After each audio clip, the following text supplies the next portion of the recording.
Hi there, this is Ramesh. It's a little disclaimer for those people who didn't really study at school. It's a podcast. It's us talking to different people from different industries, primarily from hospitality, because this is where we're professional in. We're talking about their personal life, what they have for breakfast, what they like, what they don't like, also about the professional side, of course. I hope guests enjoy the conversation. I enjoy it. I hope you enjoy it. If you don't enjoy it, it's fine. I'm not gonna lose my sleep over it. So, let's enjoy.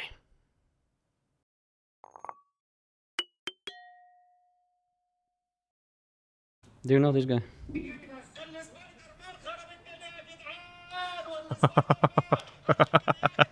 Yeah, yeah, the Egyptian salesman. And I want to buy it. I mean, they're great at the marketing. Yeah. I mean, So this is a good. great thing. Are we done? Good? Recording? Can we start? Okay. Today we're going to have Jack Jarrott. Okay, Jack Jarrott. Welcome, mate. Welcome. Cheers, man. We're going to talk about many things. Yeah. I mean, we also need to be very polite since we are in the 21st century. First of all, how would you describe yourself? Jack Jarrott, who you are? That's interesting. Interesting question. I am, I don't know, complicated human being. Oh, okay. Yeah. Okay. I've lived many lives already. I've Okay. been to a lot of countries. I've worked and lived in 3 countries. I have my own opinions and strongly opinionated, but I often keep it to myself. And I live for work. Okay. I mean, you're quite hardworking, this I can tell. Yeah, yeah. You texted me at 1 a.m. I can tell you're quite hardworking. And then back up at 4 Yeah, a.m. yeah. Hey, Yeah. Simon, how's the plate? Yeah, Yeah. I can definitely tell. I mean, but no, you're the chef. Yeah.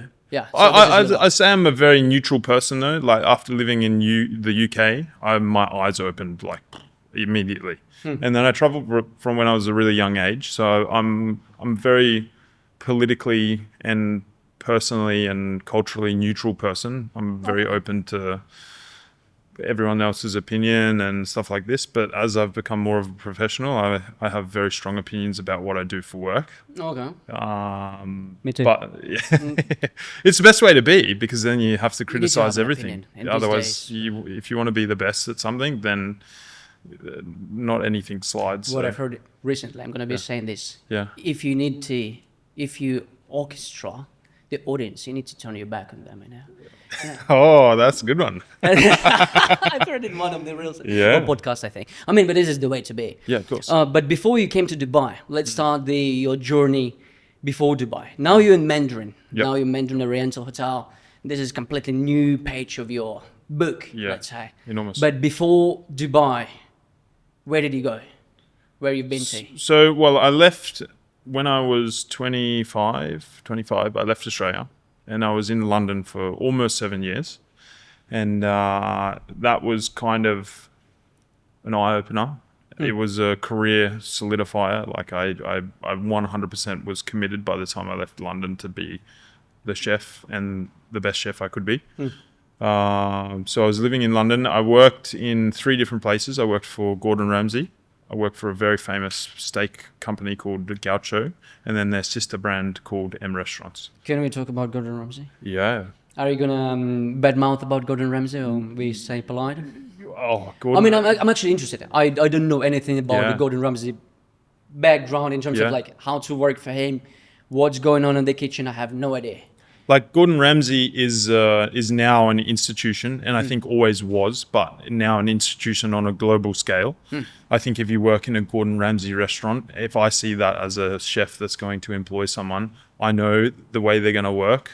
I know their standards that they hold are going to be probably some of the best in the industry. And that comes from working there. And I'm not talking like 2-3 months and then you say pull the pin. Like if you've worked there for a good couple of years, you're typically speaking going to be a pretty solid chef in many respects. So it's not only the picture in the media. Yeah. So it's actually good. So like Gordon Ramsay in the UK Yeah. is super tough. So Okay. we had an inspection one day, and in London is not we're not as privileged in the UAE. You have to clean your own kitchen. There's only one guy washing the pots, and he is probably like aged 60 plus. Okay. He's only doing a couple of he does big hours, but he's not washing down your sections and all of this stuff, cleaning your fridges, cleaning underneath the fridges. So we had an inspection one morning from the internal auditor, and there was one French fry sitting like below one of the cookers, and the photo went around the whole company, you know.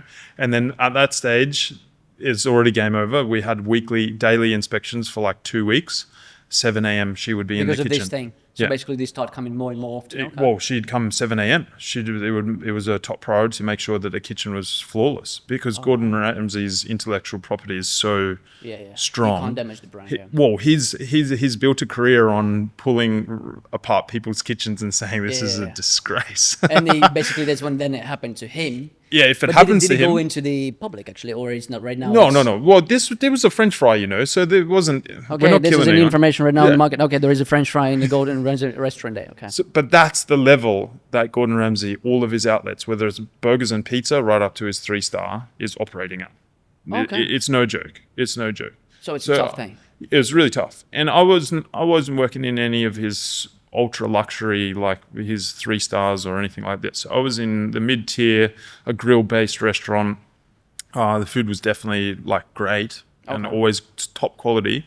But even in that level of his restaurants that I was working at is still, they hold the same standards, you know. So it was really good. It was a really good school for me, but really tough. But I didn't get the privilege of working with him.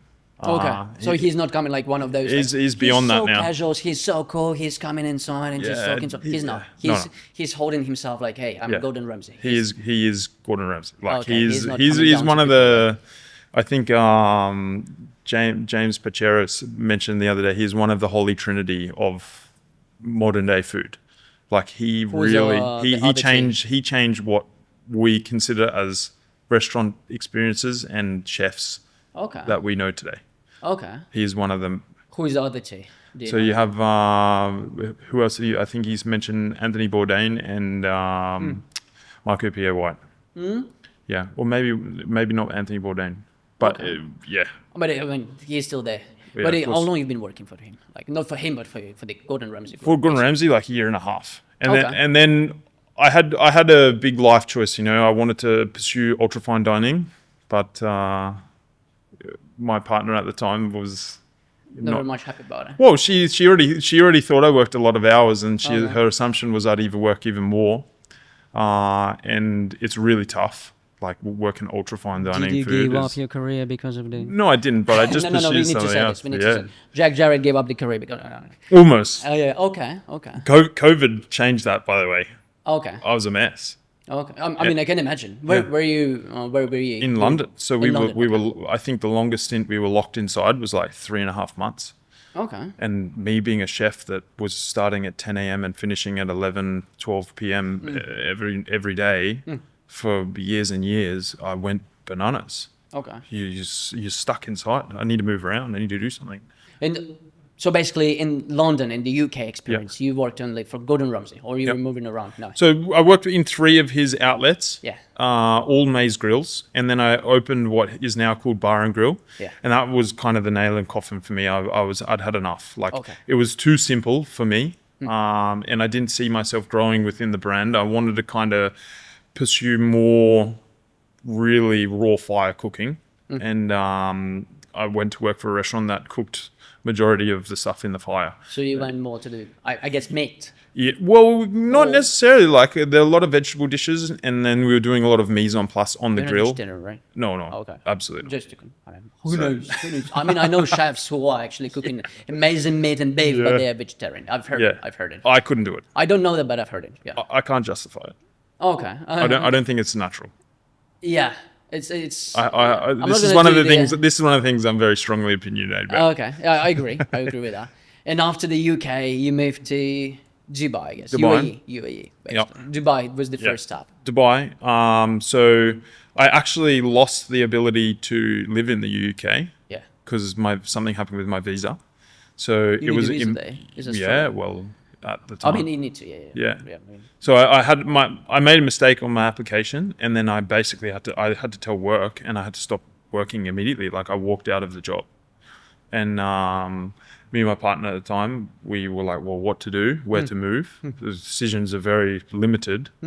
And one of my friends I've reached out to one of my friends who I'd worked with in Gordon Ramsay group, and he's like, I'm opening a restaurant in Dubai. You should, I think you'd be a great candidate. And I did the interview, didn't have to do a cook-off. He backed me, which I'm forever grateful for. And I got the job, and then yeah, this is what I like about UAE. yeah, It's like fast. But Yeah, it was everything. fast. Yeah, it's not many countries in the world can do that. flew in, started working, accommodation was Yeah. sorted. You know, I was The like, residence, wow. boom, 1 week done. Everything is done. But on the flip side, I didn't foresee how tough it was going to be. Okay. Immediately, I was doing 14-hour days, and I think it was like the month of March. I had like one What was day in the off. UK? So he like 14 maybe. Well, at least, UK wasn't much better. I'm not going to lie. Yeah. But the ability for people to like sacrifice your days off at a moment's notice is so easy here. Oh, you come. Oh yeah, no you one come- even cares about the You days come off into here. work. You come to work for both of your days off, and you never get them back. I mean, you don't have anything else to do in UAE. You need It's to true. work. It's true. You work and then you spend the money you worked on. Exactly. There's only two things to do here. Now I'm here. I'm like, I appreciate the lifestyle here, but at first, to really be opening a restaurant for one is already like a sacrifice of enormous amounts of your life, and then the how tough it was it was tough. In Dubai. Yeah, it was really tough. Okay. And then I went like 2.5 years. I worked there, and I didn't really take a holiday. They paid out like 2 years worth of holidays for me, and then I jumped straight. I literally didn't have a break, and I jumped straight into my next restaurant, which was also another huge opening. Yeah. And it was just immense. Like I was like 3 years just absolutely grinding away. Okay. And then like they were all in DFC. This is I know. I mean, Of course, I mean, huge restaurants. Opening hours are immense. this is actually quite interesting. If we're talking about UAE in general, I mean, now you're based in Abu Dhabi. This is actually also interesting to compare the two Emirates. But if you're in Dubai, the restaurant hospitality industry is very much zoned. Yeah. DFC, Blue Waters, Marina, Dubai Hills, downtown, everything, blah, blah, blah. yeah. But let's say if you open in the restaurant, I mean, do you have actually that intentions in you? I think the longer I've become, longer I've been a chef, the more I want it to be my way. So you coming want back- to open the restaurant? It's growing. The idea is growing. Okay. Yeah, I would say yes. The answer is a yes. But let's say if it was Dubai, Yeah. which area would you go for? Oh, it's Tell me, such tell a me. tough question. Okay. Because I love a lot of the Dubai concepts. Yeah. And I understand how important location is, as with anywhere in the world. But in Dubai, my gosh, it's like beyond important. I know Absolutely. restaurants that have a fantastic concept, fantastic team, fantastic chefs. So they've spent all the money, but the location is literally like 500 meters in the wrong location, literally 500 meters. And it breaks the concept. This is true. And the sizes of the restaurants you have Oh. here. This is another thing. I mean, Yeah. if you're in Europe, every time I'm saying this during the conversations. In Europe, the average restaurant will be like below the 100 Yeah. seats. Yeah. If it's 100 extra, it's big. Yeah. Here, it starts from 100. Yeah. If you're lower than 100, like are you cafe or something? Yeah. It's huge. The Yeah. scale here, like it's completely different level here.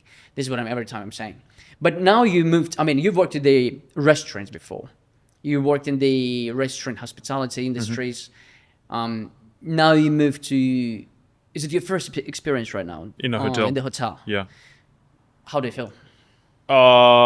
Probably a well-deserved breath of fresh air. Okay. You know, having this really corporate backbone to what you're doing is really nice. It's not so flexible, which is a good thing and a bad thing at the same time. Okay. But security is super important, and not even just for me, but for everyone that is working there. You're not looking over your shoulder. You have a lot of protections and a lot of things that are supporting you. Like even just having laundry every day coming from London, I can imagine. that doesn't exist. Yeah. To have a laundry service for your uniforms is.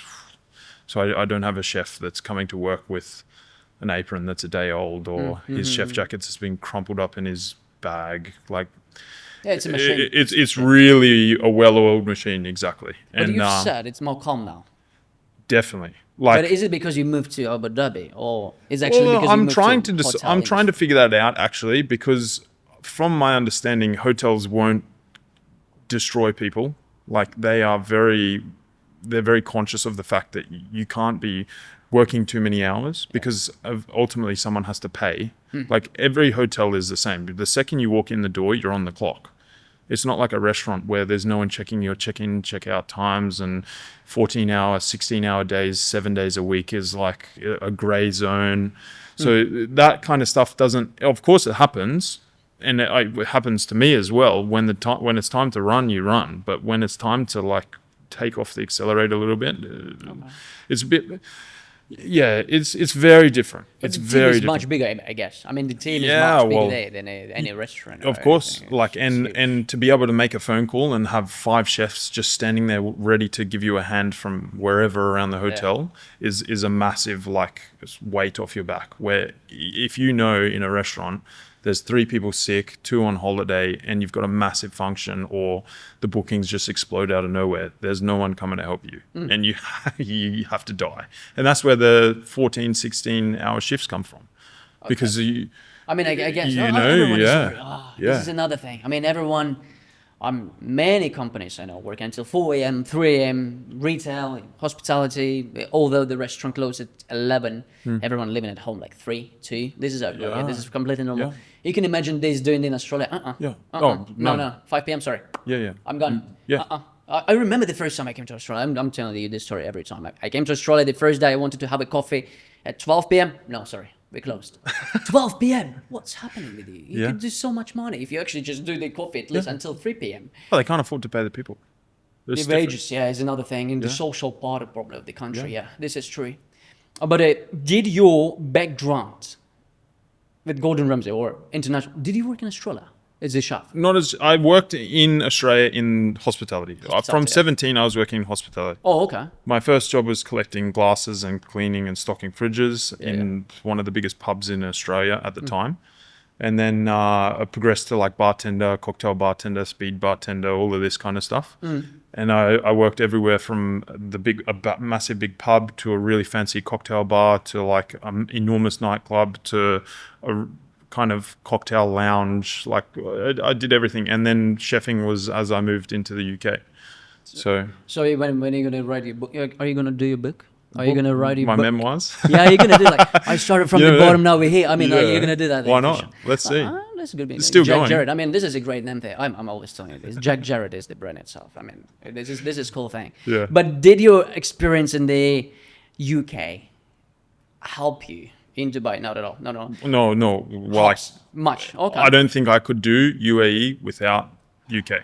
Okay. Like no, there's no ifs or buts. The UK is one of the best training grounds, even compared to Australia. Yeah. There is no, 8 hours, I need to go home in UK. It's I can imagine. It's much tougher. You're looking at the clock like I need more hours in the day to do more work. And no one cares. No one cares. Like Gordon Ramsay, they don't care. 16-hour days. Everyone's doing 16-hour days. But it's a different thing in UAE on the kitchen. I mean, like, this is what I'm expecting here to be like less hard. This is what I'm expecting. Like Europe in general. In when I moved to the UAE was the first time that I literally saw the last check on all the orders away. The chefs wrap their cling film on their section, and that's it. They literally, there is crap everywhere in the kitchen. It looks like a bomb site, and they're just walking out. Like someone else will clean that because you have 5 or 6 guys washing the pots. And in UAE. In UAE, we're so lucky here. We're getting spoiled. It's different. By everything. It's different, and I try to change that culture with my chefs. Like at least let them have a bit more respect for the people that are washing the pots because they're part of the team as much as you and I. Yeah, you need to respect every person. Yeah, definitely. But in the UK, man, your grease trap. I don't know if you know what this is. It's a box underneath No idea. the pot wash sink, Oh, okay. which collects grease. Yeah. And you can imagine this thing is disgusting inside. Yeah. And in the UK, that's exploding, and there's crap everywhere. Yeah. Who's washing that? Maybe me. Okay. On my hands and knees, like fixing pipes, and it's like you don't have an engineer that you can just call and he's there in 5 minutes fixing it. Yeah. That doesn't exist in the UK. So like all of these little things add up. Who puts your deliveries away? Me. But this is a good thing. You've tried everything at the same time. You can do everything if you want. This is I used to say I'd cook 2 sections Mm. while on the mobile, while my laptop's there, while doing the plating on the pass for lunch service to try and get everything ready for the next day. I've never had to do that here. This is much more valuable experience if you want to do the project one day yourself. Yeah. I mean, I'm not saying that they say the manager doesn't need to do the manage actually the things. If you're director or the owner, you don't need to go to do all the things. You need to leave the operations. Many people say that. But at the same time, my belief is you need to understand how the things is done, how to go through all the process. This is the only way to understand what is missing, what is not missing, blah, blah, blah. I mean, you've done all the things. Everything from top to bottom. Yeah. And once upon a time, like I said, I was cleaning the restaurants. Like I was the pot wash guy, but for glasses. Yeah. So in the UAE, it's made me very humble, and I respect every person's role in a restaurant. But also as well, it allows me to know what someone's doing, so they can't pull the wool over my eyes. You know, they're not going to try and tell. If they try and tell me something, and I know that I call a bluff, I can go and investigate myself and understand how to navigate a situation to try and get the best result. Okay. And it served me well because. You know, you do the purchasing, you do the inventory, you do this, you do the cleaning, I know how to clean all the problems. I know how to fix. This is a good thing. You know, all the little details, you've done it before, you know how to do it. So you can train someone how to do it. You can see how to improve what someone else is doing. And then it works better, but it takes a lot of hard work. But does your restaurant, I actually don't know. Send and call. Yep. This is the restaurant right now. Yeah. Do you do delivery actually? Probably you don't. You don't do the delivery. Like takeaway? Right? No. Yeah. This is what the hotels they don't do it here. No, I don't think any hotels do. I don't think any 5-star hotels. Maybe a cafe or something, but definitely not. Like we do takeaways we have a very famous cafe in called Episodes in Mandarin, but not delivery. But this is the whole thing about Dubai. I mean, Australia is also great for this part, to be honest. The Uber Eats works very good there. Dubai is another level again. All the riders, the bikers, everything, like it developed. You're getting spoiled by so much. Like another day, when we actually were recording the podcast, we were like, oh, well, we run out of the SSDs. We need the SSD. 5 minutes, bum, here. 5 minutes. It's great. This is Dubai. Yeah. I mean, you cannot do this in Europe. You cannot do this in Australia. You cannot do this anywhere in the world. Literally, 5 minutes, and the price is low. I mean, lower than most of the countries. I mean, I'm not saying that Dubai is cheap. It's not. But again, this is the service, and again, it's same for the food. Yeah. Right now, do you do deliveries at home? Mate, I don't cook at home. You don't cook. I don't go shopping. I fill my days with shopping and cooking with other things. Jarrott doesn't cook at home. Okay. But wow, okay. I mean, like very rarely. You don't do. You don't do. Like maybe simple things, but I could be doing something else. Like cooking might take 45 minutes, 1 hour. What's your breakfast? What do you have for breakfast? Milk? I just like cereal? eggs. No cereal. Eggs? Okay, I thought eggs and toast is pretty simple. Okay, but that's Vegemite. About as where's sophisticated. My Vegemite? I brought the Vegemite. Yeah, Vegemite. Noor, where's Vegemite? But I mean, I was like, we definitely need to have Vegemite. Is Noor here? Noor, can you give me the Vegemite? The small bottle there you have. I mean, this is the thing. I mean, we need to talk about this right now, right here. We just end the whole conversation about this. I mean, thank you very much. Since we just I just remembered about the breakfast. I actually didn't want to bring this to the camera, but I mean, they didn't pay me. They didn't pay me. I wish they did. But again, Vegemite. Do you like it? Oh yeah, of course. You do. It's like, I mean, I'm being right now very much stereotypical. Yeah. But this, I mean, for those of you have I tried this? I mean, it's for me is the country that I grew up without Vegemite in my life. It smells like what does it smell like? It smells like off beer or something. Why just? I mean, I know lots of fermentation. I mean, my country is also famous for all fermented things. I don't understand. You can have Because it's for you. but see, like in my household growing up, you would never buy this size. Like that's like 2 or 3 portions because No you lacquer it onto a no, piece but every of time I'm seeing these reels, like, oh, you don't need to put that much. You need to just put a tiny bit. You've seen 2-3 portions on that. like so.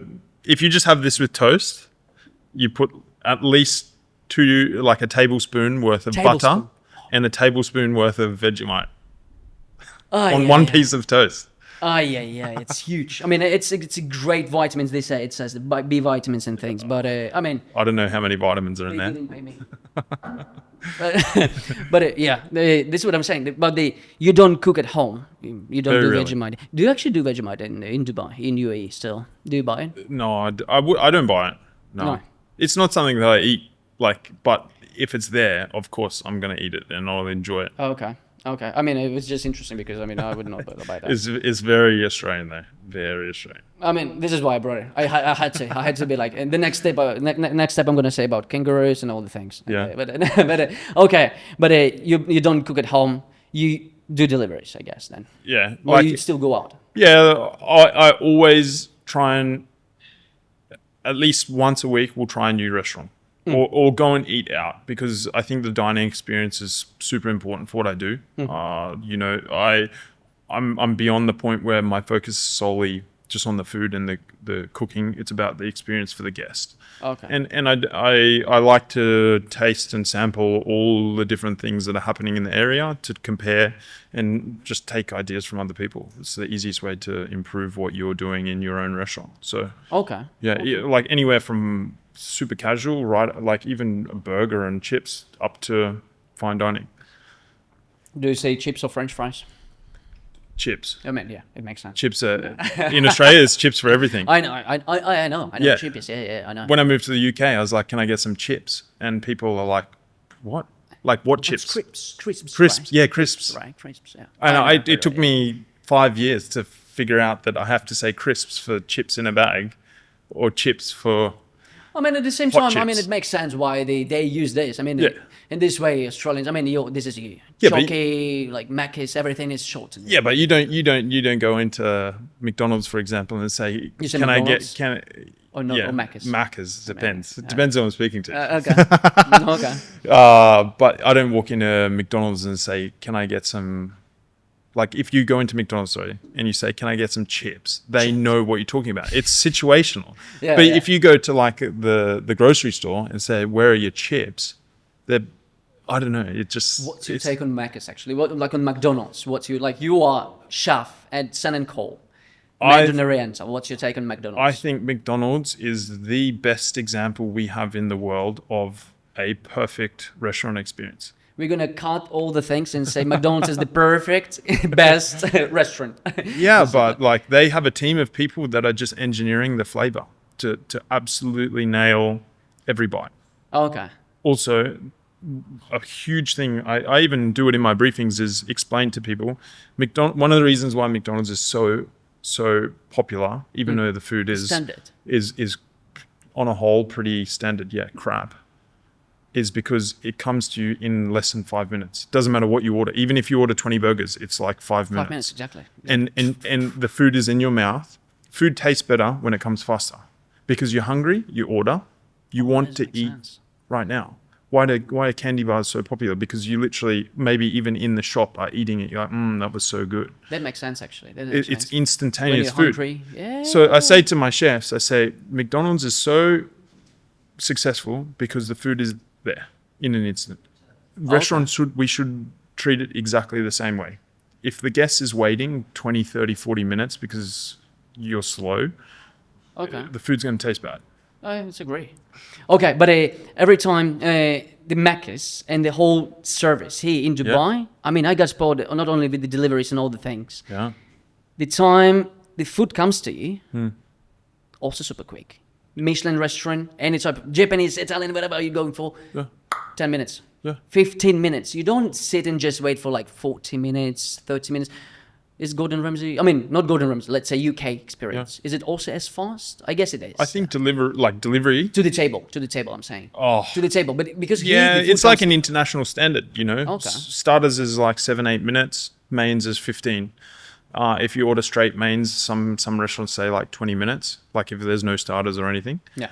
But it's like a standard. But I think that kind of gets lost, especially with the cultural divide, you know. Like a lot of people don't understand that this is a business and we're really trying to hold up an international standard.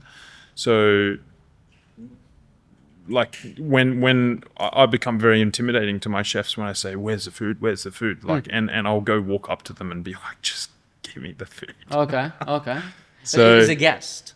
Or in chef? the middle of a service, you know. Okay. And I only learnt this after many years of practice.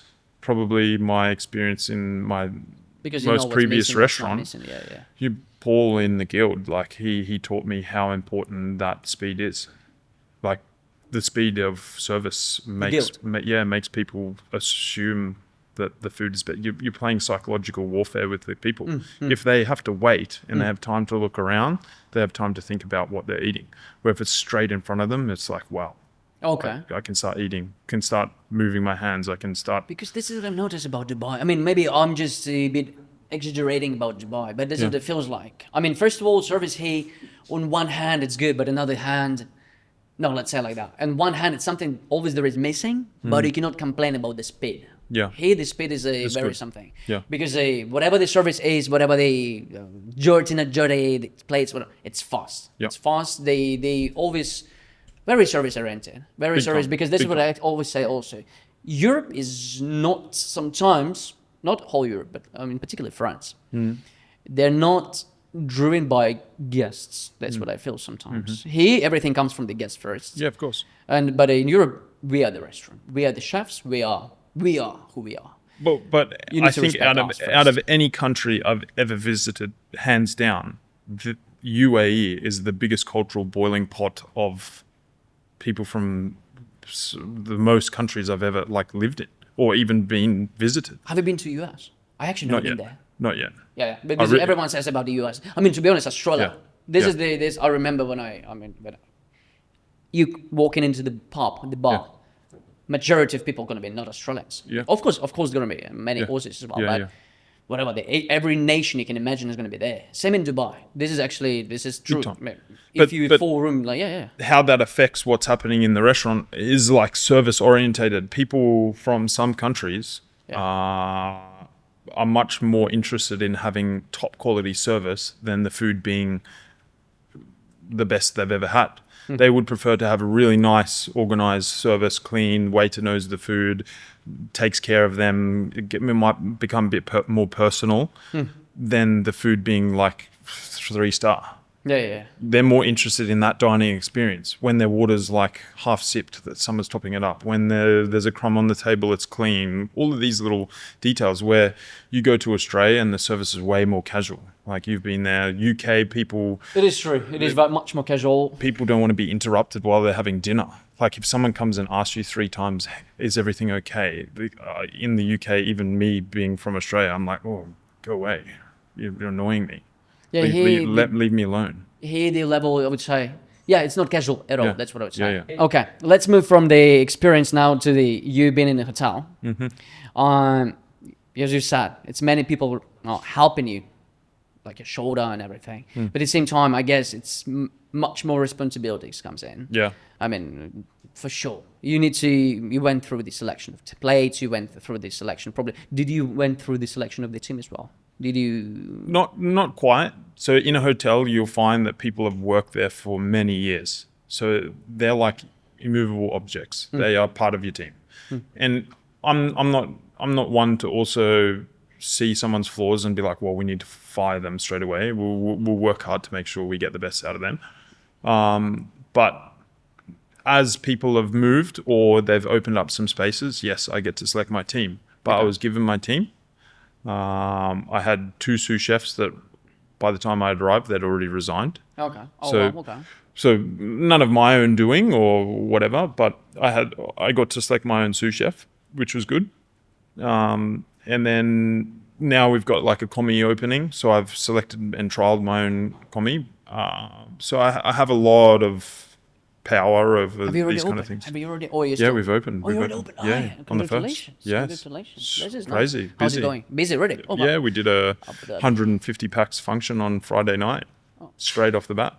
What the hell? Yeah, it's great. I mean, this is good for you, man. It's good.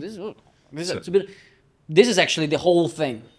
Dubai or Abu Dhabi?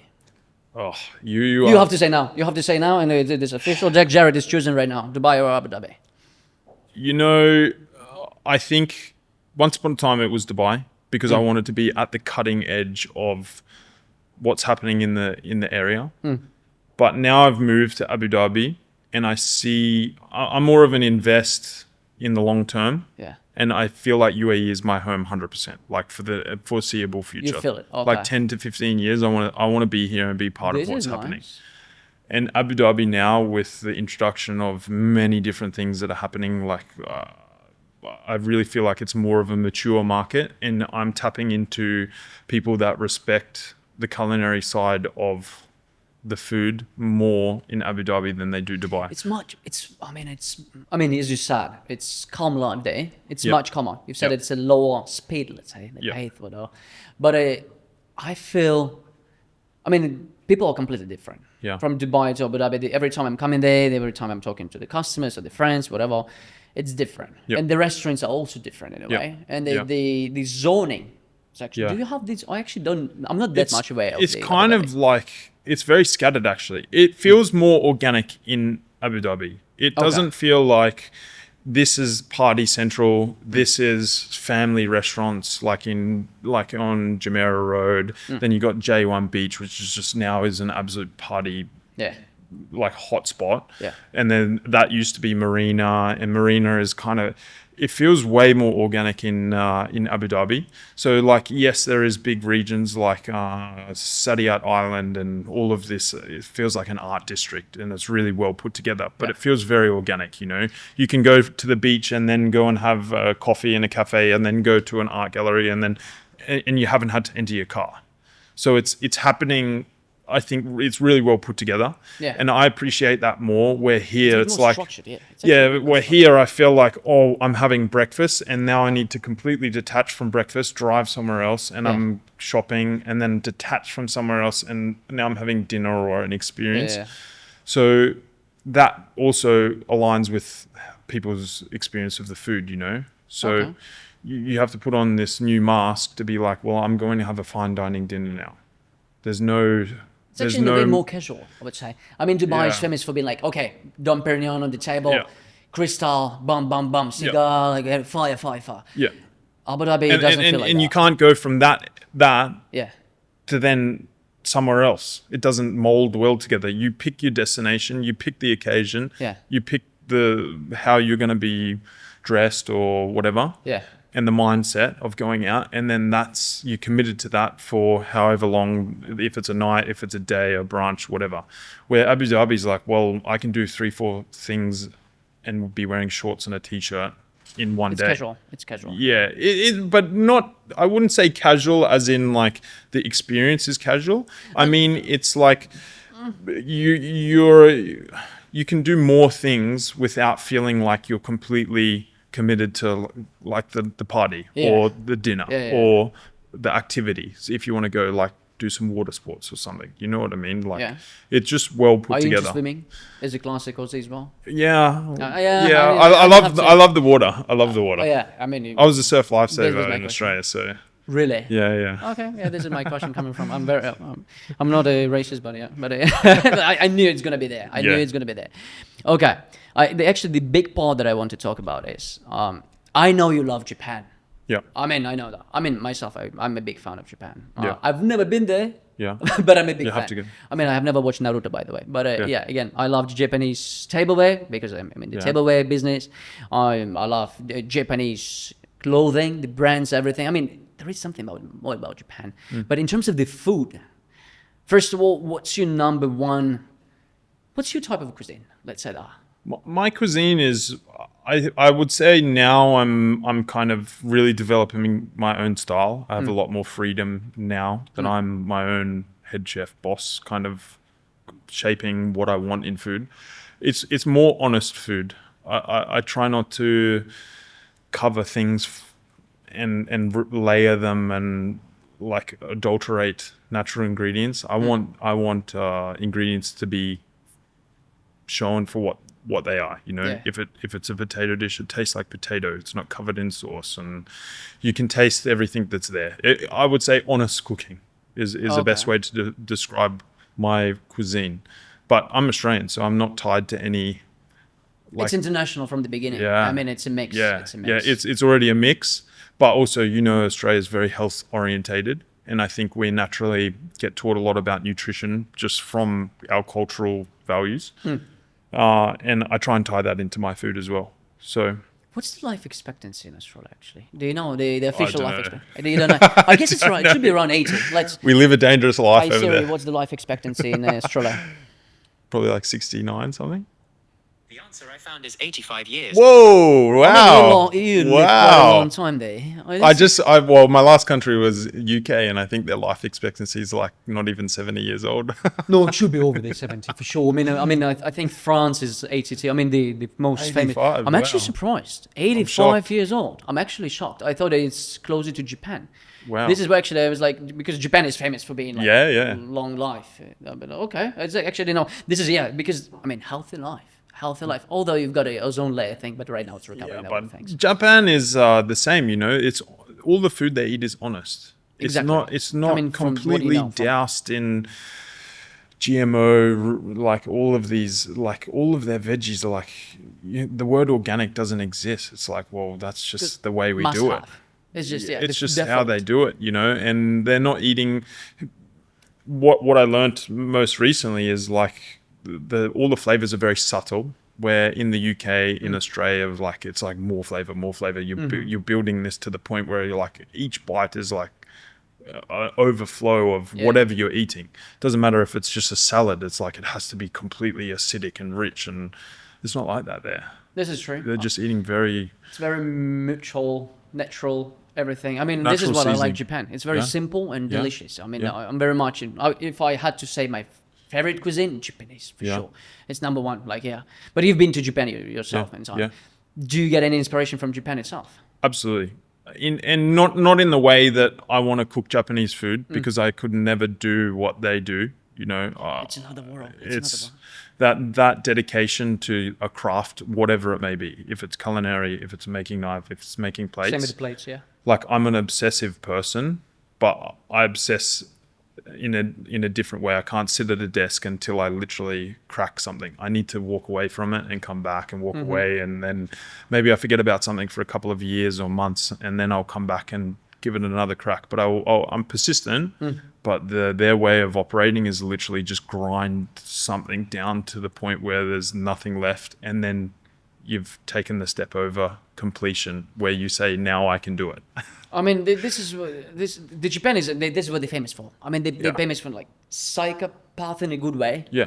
They do everything until the perfection in Yeah. everything. I wish I will go there one Yeah. day. Uh, But your number one cuisine in UAE, what do you order home? Don't tell me the restaurants, but what's the cuisine you're going for? That's a tough question. I really like Arabic food here. You like Arabic food? I Oh, okay. really like, yeah. I think there's a lot like of really shisha? good. Which one? Shisha? Yeah, shisha. No, It's Arabic food as well for me. But, no. I can't. I feel like crap the next day. I actually feel great. I think it's because I hold it in. Yeah, probably you smoke it like a cigarette. Probably. Yeah. Arabic food is really good here. Yeah.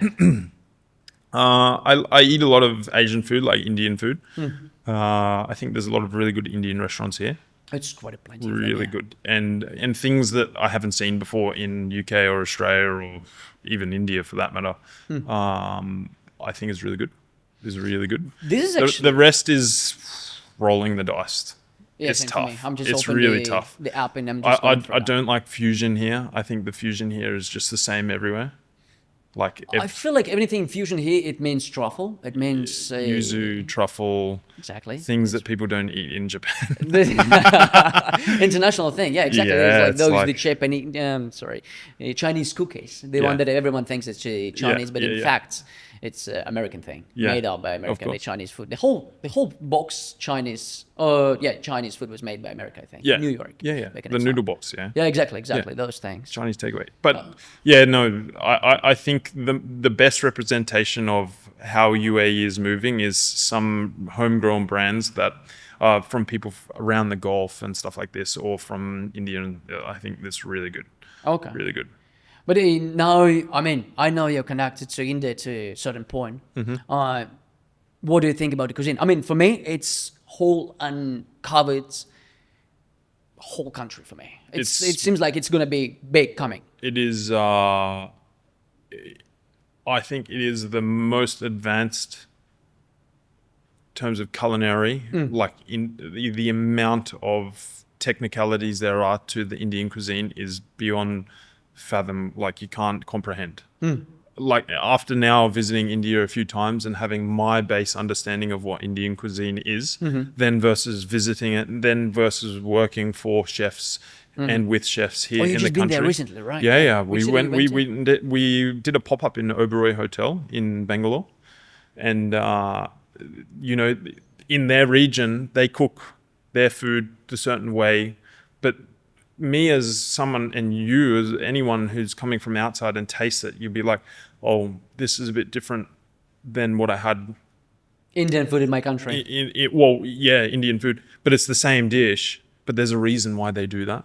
Oh, okay. And now understanding, like it's beyond comprehension. It's beyond. Tell me the example. I actually don't know this thing. So like in the southern parts of India, they use a lot more cracked black pepper. So they might be cooking similar dishes, similar curries, similar bases and stuff like this. But as you go north, they might not use black pepper, like black pepper as we know. But you go south and they're like completely dousing the food in pepper. So you're having the same dish. Let's just say butter chicken, for example, just as a very baseline example. And you're having butter chicken in the south versus the north, and the dish, you as someone would be like, oh, I like that restaurant more because it has black pepper in it. But that's because there's a Southern Indian chef cooking it. Okay. Yeah, it's like... I mean, probably there is also the reason behind it, because I mean, I know a bit more about Chinese, because I also spent some time there. But if you look at the south, you understand why they use more spice in it. Yeah. So they had to preserve the food all the time, and then why one part is using more noodles, another part is using more potatoes, and all the things like this. It's the same. It's a seasonal country. So we were discussing seasonality there, and it's huge. It's a tropical country. The weather system there is really amazing. Yeah. And pepper grows really well in the southern parts. I mean, it's famous. It's actually famous, I think. I think it's famous for it. And then all the spices. We were discussing like seasonality, and they're telling me all the different fruits and vegetables that are seasonal and herbs and stuff like this. And they're like, well, you would absolutely never use mango when it's out of season, because people will be the guests, and nearly every guest will be like, well, where are you getting the mango from? Because it's not in season. Okay. And Indian guests are quite, they will speak up about it. They'll ask questions like, well, why is that on the menu if it's not even in season? And they don't want to eat it if it's not in season. Yeah. I mean, it makes sense. I would also not like, I'm not going for the watermelon if it's not a season. I'm not going for anything. I mean, to be honest, in Dubai, I don't feel it, because it's 12 month, every month is a season, because I mean, everything is exported. If you don't have tomatoes from this country in this month, you can get them exported from a different country. Imported. Well, when I first arrived, I asked one of my suppliers for a seasonality chart, and he just sent me... You have such a thing? Well, he sent me a list of like 20 vegetables, 20 fruits. Yeah. And it just said in season, 12 months. And I was like, why did you even send me this? I mean, every day. I mean, you can get it. Mango, season every day. I mean, cucumber, tomatoes. It's changing now though. And and there's people that are really dedicating, like showing you what's available in seasons from which country at certain times, which is great. And it's really changing the food scene. But when I first, this was only 4 years ago. We actually spoke about this with you. We spoke about getting the ingredients And you told about this, like when you're on Australia, for example, you know the farmer, you know the person who is doing that. In Dubai, you don't really know the person. It's There so is always the detached. intermediary between the exporter, importer, whatever. Do you usually talk to the supplier directly, or you like talking to the intermediary as well here? I like to talk to the supplier, Yeah. and then now a lot of over years I've started to meet more and more people. Yeah. And some companies are really working hard, like supplier companies that are the middlemen in the UAE are working hard to bring the famous suppliers over here, or even the farmers, to introduce them to the chefs. And this is not for everyone. It's like for their exclusive clients and people that are interested in it. So you have to show that you're interested. So a lot of the ingredients now I have on my menu, I've met the farmer, or I've met the main supplier, or the people that set the company up, which is really nice. It is a really nice connection for my guests and myself and my chefs and my team You know where it's to be coming like, from, well, yeah. we've know met all the the guy. things. So I for example, I when I visited Australia just recently, I went to Kilcoy production facility, which is up the road from my house, and I met the team that is responsible for preparing the beef from cow to in a box and then sending it over. And I saw the whole process and learned more about the area, the farms, everything. And you know, that was a really personal experience for me, and it will reflect in how I present these ingredients to our guests. It was fantastic. Do you ask your team?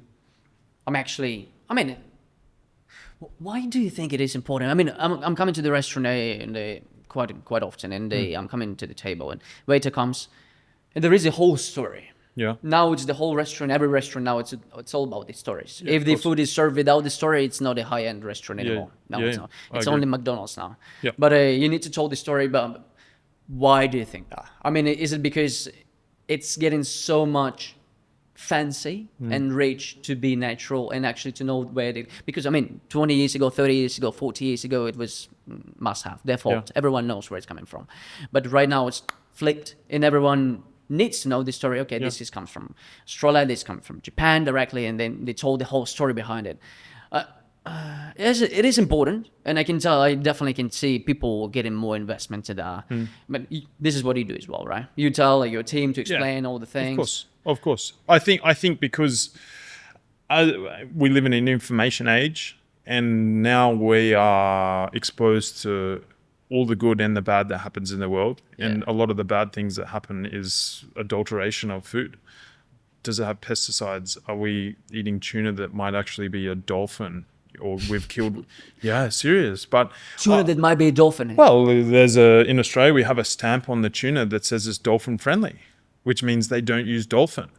Because tuna and dolphin meat is very similar once it's in a can. Yeah. Oh, this is a great business you're telling me. I mean, maybe I need to do some dolphins in Dubai. Okay. Yeah, but so I think people that are eating out and spending the money that we charge now in restaurants for food, they want to know where their food's coming from. They want to make sure that we're not using like steroid induced chickens that can't even stand up. And of course we can still use those ingredients, but if I'm justifying charging 500 dirhams, 1,000 dirhams for a piece of steak, it better be bloody good. And also the dining scene changed from somewhere where you go and have dinner and you're sitting down at the table for 60 minutes to you might be sitting there, you know, like we discussed, I'm working 6 days a week. If I'm using my one day off to go and spend 3 hours in a restaurant and the food is crap, I'm for sure going to be upset. It's an experience. You're paying for an experience rather than just food on a plate. And part of that experience is naturally becoming this explanation, which is a bit over the top. Yeah, most of the times. A bit over the top. Yeah. And it's going above and beyond. And I agree, it's a bit ridiculous. I believe it's going to be going even more extreme with the time. I think so. Yeah, and I try not to do that too much anymore. I want people to know that I mean, it's important. it's locally sourced, or it's a sustainable product, or that I've been to the farm. Yeah. Like when I tell people it's up the road from my house, it is literally up the road from my house. And to say that in Australia is pretty rare. I mean, this Because cool, yeah. up the road is not up the road, it's not. Yeah, I mean, yeah, that's really especially if it's So yeah, it's special to me.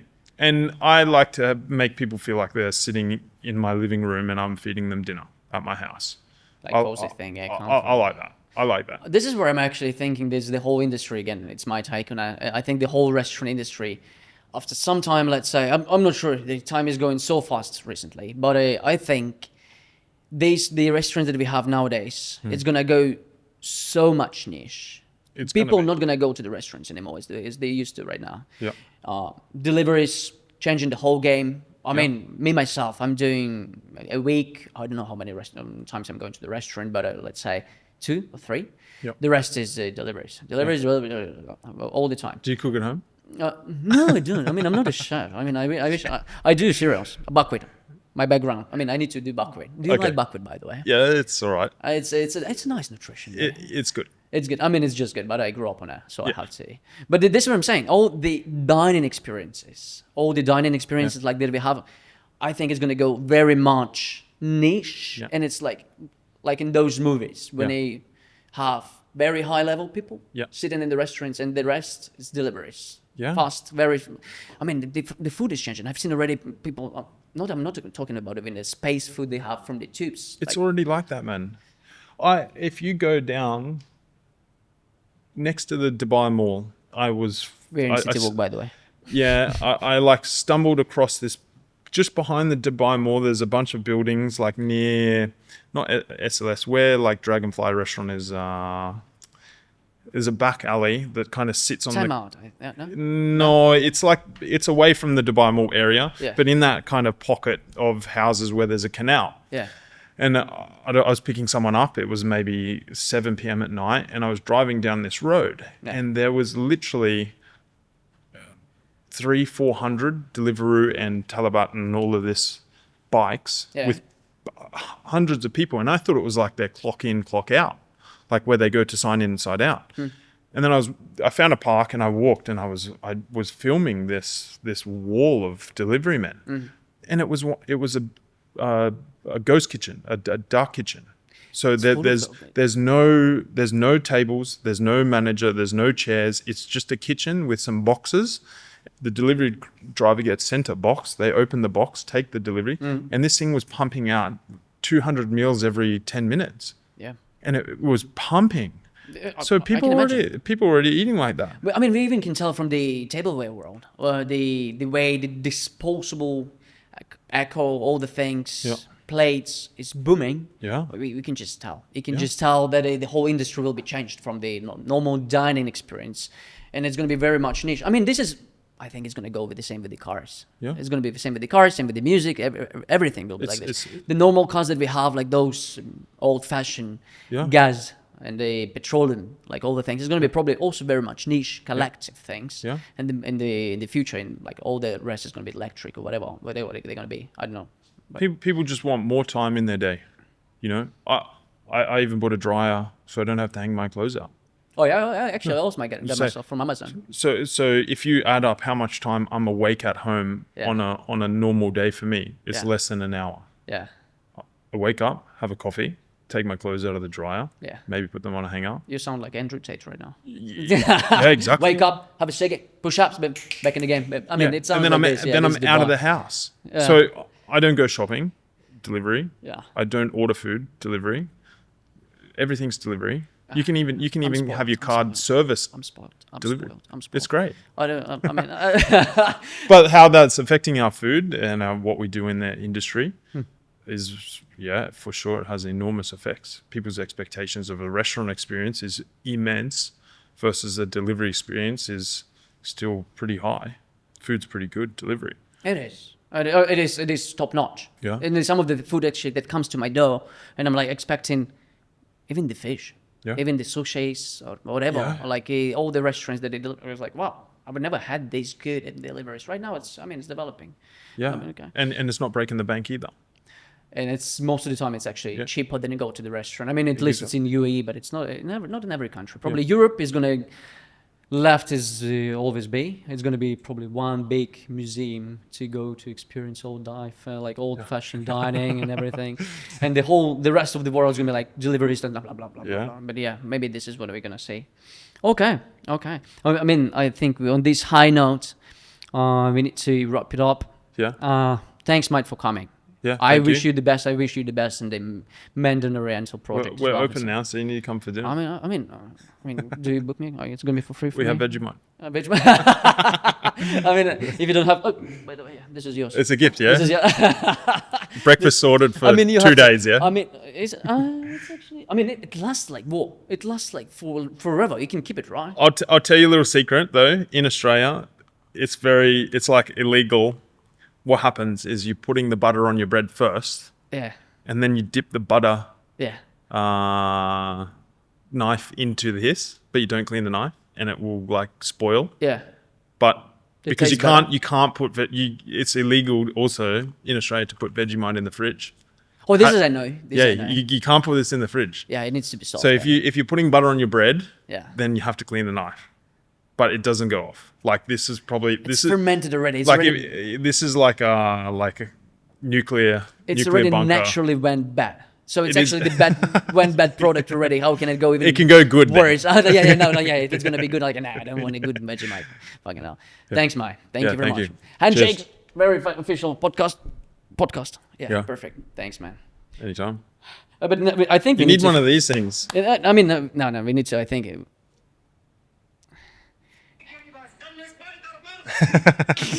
Spider-Man. No, but look at the way he dances. It's choreographed. It's so good. Oh fuck, man. Perfect. Bye.